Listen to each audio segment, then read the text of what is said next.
السلام عليكم ورحمة الله وبركاته. متابعين عاملين ايه؟ يا متابعين ده عش كده ملزوق في الحيطة. لو تعرفوا نوع الطائر ده اكتبوا لنا في الكومنتات. هو يا جماعة لقيناه متلزق في سطح الجراج من فوق. بصوا كده على الجراج اهو.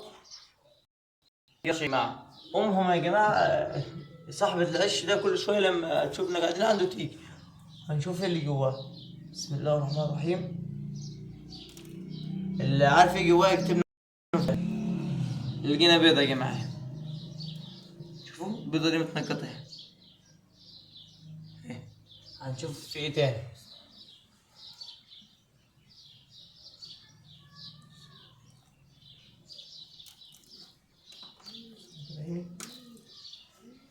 صح بتاعه بطينهم.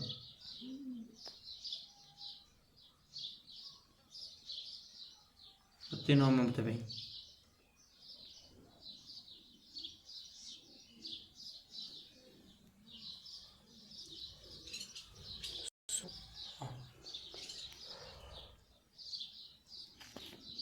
نرجعهم تاني. يا هلا احنا واقفين متابعين بعد ما رجعناهم. هنوقف الفيديو دلوقتي ونستنى نشوف امهم هتيجي لهم ولا لا. بس يا متابعين امهم رجعت اهي.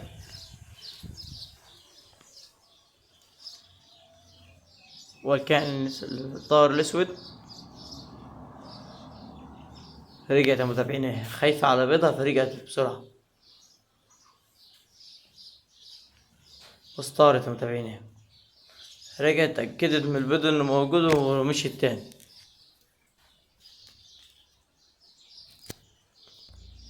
ولو عجبك الفيديو متنساش تدعمنا باللايك والاشتراك في القناة، والسلام عليكم ورحمة الله وبركاته.